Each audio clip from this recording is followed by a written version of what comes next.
江詩丹頓嘅 Traditionnelle 咧，就其實都出咗一個好漫長嘅時代㗎啦。咁啊有啲 con 咧，咁我特別都喜歡咧。我覺得佢嘅特色咧，佢有少少似朗格嘅，都係同一個集團啊，唔知有冇關係？佢個標殼咧係略為厚一啲嘅。即係你睇佢係超薄機芯嚟嘅，佢號稱，但係其實就唔係想像中咁薄啦。如果加上4隻腳咧，就較為粗少少咧，就好適合日用。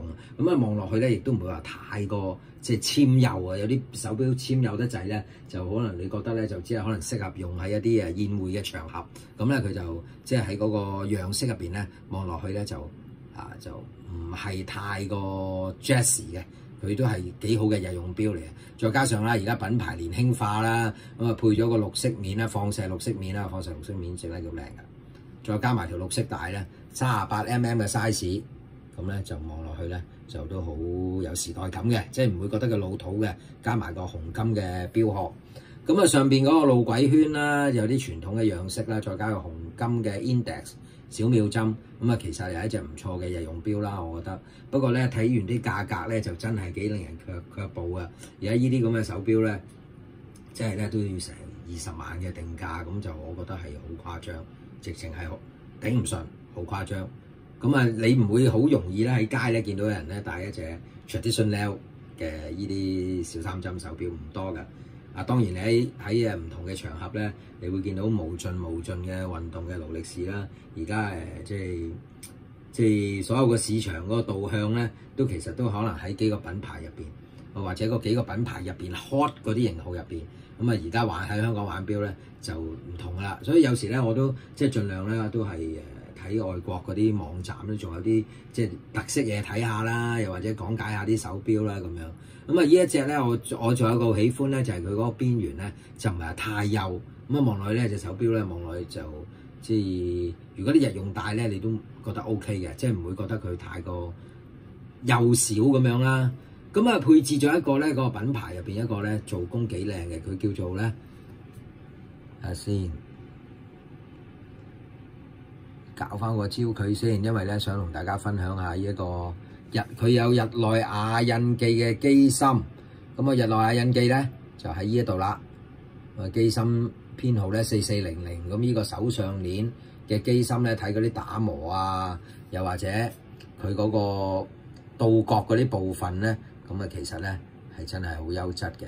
咁啊不過有啲人哇葉 Sir 你做乜鬼啊？咁啊而家咧真係近年咧假錶太多啊！啲人攞埋你個即係上網咧，啲人唔小心登埋啲 number 咧，攞嚟咧都唔知做乜嘅咁樣，整啲假卡啊、假嘅殼啊咁樣，所以今次就唔好意思啦，即係貼，因為佢清字咧清楚得太緊要啊，又唔係古董錶，係近代手錶，咁啊遮嗰啲 number，咁啊下次盡量咧我都小心啲咁樣同大家分享下啦，咁冇遮冇掩啊，梗係好睇好多啦。咁呢個機芯咧。其實係靚嘅一個上鏈機芯，即係呢個放大鏡睇咧就好有樂趣嘅。咁我都唔知而家仲有冇人咧花咁多時間睇個機芯啦，因為咧實在好多嘅即係港網啦，咁啊手錶影得好靚啊，咁啊而家都冇乜人影個錶底㗎啦，因為錶底都唔係佢哋即係太過關注嘅部分啦。咁啊依隻手錶咧，咁啊成隻做工咧，咁啊當然係好靚啦，價錢咧亦都就唔係太靚啦。咁啊，如果你又好喜歡江詩丹頓咁，你都知啦，香港冠以呢個咁嘅江山書盡嘅名稱咧，咁多年咧，咁咧都即係其實江詩丹頓呢4個字梗係譯得優雅啦。咁啊，你又會唔會選擇佢嘅非運動款咧？定係而家佢嘅價錢下跌咗，連運動款你都唔會再唔再靚咧？咁啊，事實上個玩法咧就個個都唔同。咁啊，有機會咧都希望咧同大家分享下咧，以前咧我哋啲手錶中文譯名咧根本冇得頂啊！即係同而家我哋嗰啲即係而家嗰啲真係頂唔順，爭好遠。我淨係一個雕陀以前咁樣譯咧，我都覺得好正啊！又或者寶珀啊，咁啊萬國啊，即係 IWC 啊，全部都係我喜歡嘅名稱。咁啊，江詩丹頓咧喺以前玩錶嘅時代咧，咁啊實在都係啲好雲端嘅錶啦。咁啊更加冇機會接觸啦。咁啊而家咧多機會玩手錶啦，咁啊睇到咧依類型嘅市場似乎唔係喺香港咧好流行嘅，但係其實佢個生存價值啊，會唔會喺某啲地方咧好多人都好喜歡咧？因為咧即係我又覺得啦，即係玩家嘅導向同埋一啲專業嘅手錶投資者嘅導向，梗係唔同啦。不過咧，俾我設計，當然我冇可能俾我設計啦，我就一定唔係用呢啲放射面嘅。放射面係流行啲，但係而且亦都濫啲。有好多品牌都有即係放射面，無論係高級或者普通中層嘅品牌。